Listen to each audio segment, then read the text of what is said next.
from 17th to 30th June. Exactly first, we are dealing with the SEC.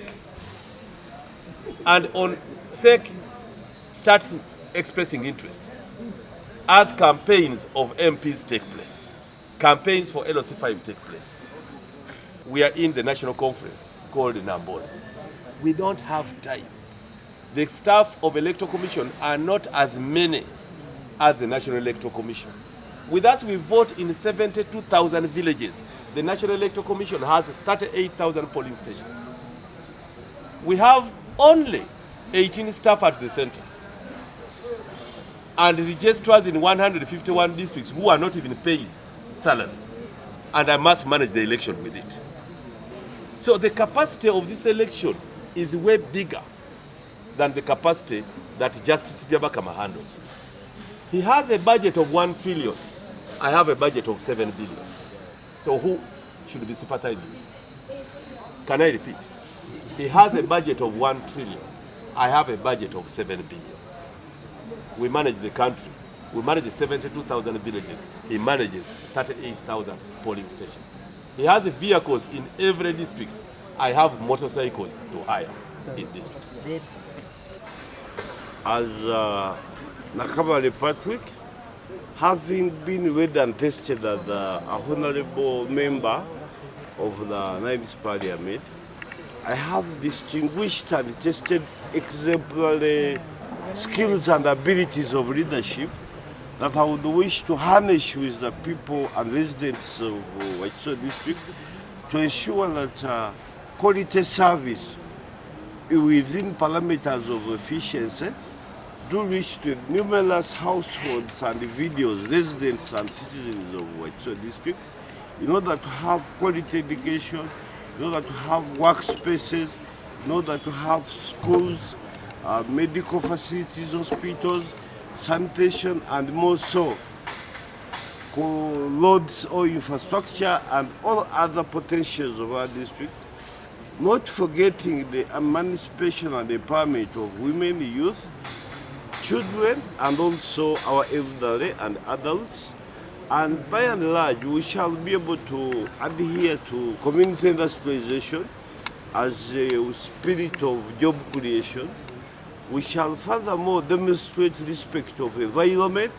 We shall demonstrate integrity for taxpayers, and also ensuring that the business community do maximize their gains and reasons of establishing business in Uganda, have workspaces for our women and youth and the entire private sector, do listen and do have collaborative and participatory service delivery within the communities and leadership of Waiso district as a territory. So kwesimba okutebya chairman LOC5 Mubende district okusobola okubeera nga tutereeza Mubende bw'oyogera Mubende bakugamba kasirye eggwanga so nga abakulembeze bangi ababaddewo naye lwaki nti tebasobodde kukolera Mubende n'olwekyo ensonga lwaki tuzze okusobola okumenyawo likodi eyo osobola okubeera nga etambula tukyali bavubuka tukkiriza nti tujja kusobola okukolera bannamubende bazadde baffe bato baffe ne bakulu baffe beeyagalire mu Mubende nga tuli mu kibiina kya NRM kubanga ekibiina kya NRM tukkiriza nti kikyali kirungi naye abakulembeze bakikulembereramu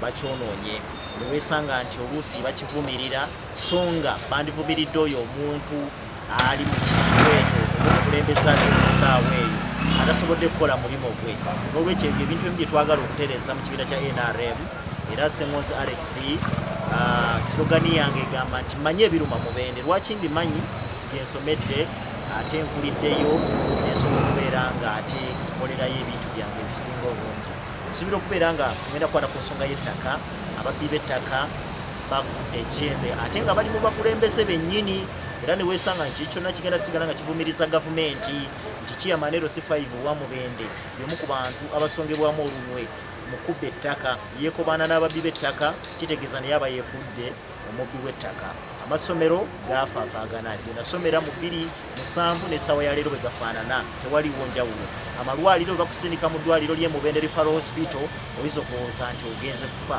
abamu abasobodde okugenda we batugamba nti eyo togenda naye nga gavumenti esobola okubeera nga ekizimbe yakiteekawo obujjanjabi ebuweereza abasawo esobola okubeera nga ebaweereza naye monitoring kyekizibu kye tusanze mu Mubende nti bo bejjiramu byabo tusobola kubeera nga beeyongerayo bingi ebituleese tusobola okubeera nga tutereeza era tulowooza nti likodi ya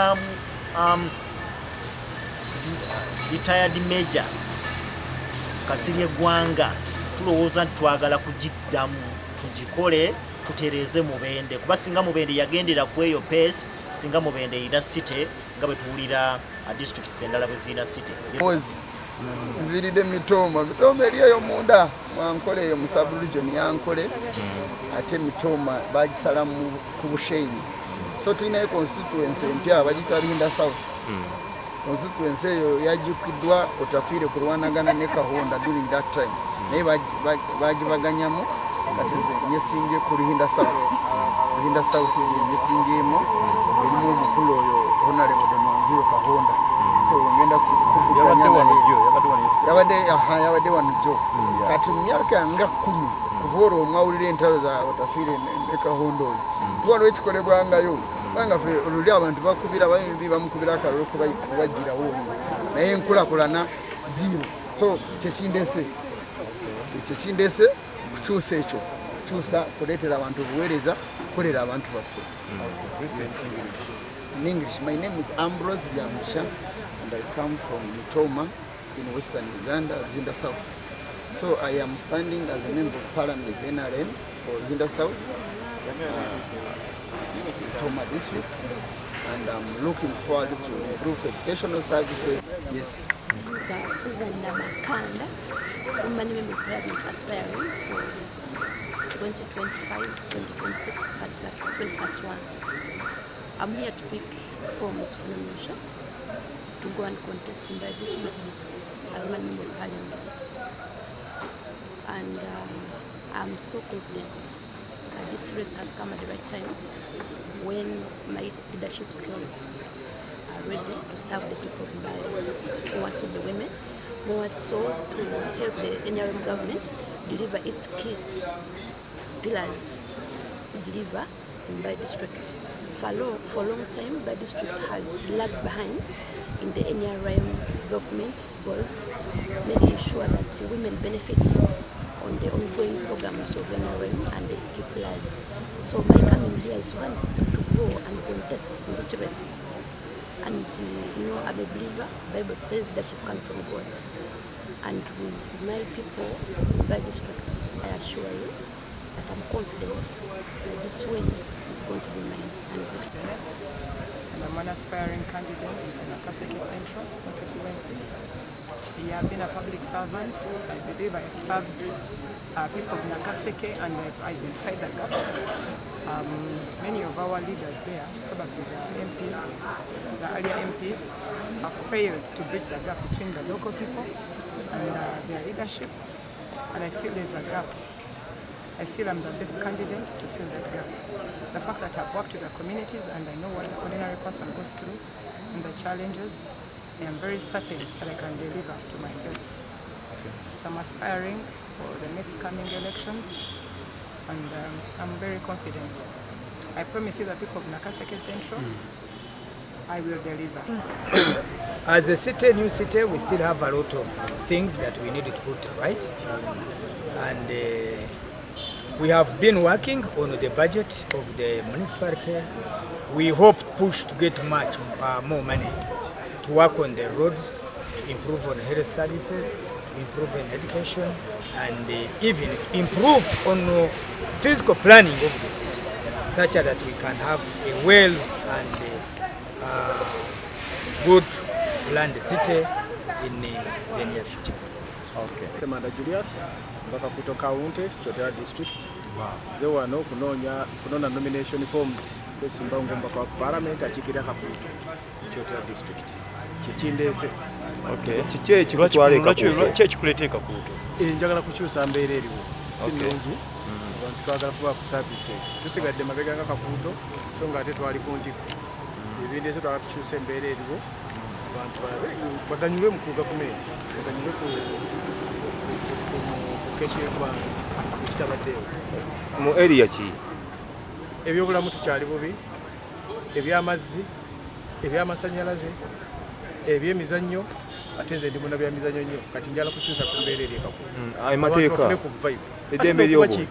eddembe ly'obuntu ate ng'oli munnamateeka NRM naye waliwo ebintu by'eddembe by'obuntu tulina okukyusaamu naye bo byogera bwogezi ku fula ya paalamenti tebasirika busirisi nga munnamateeka akubye katundu kejala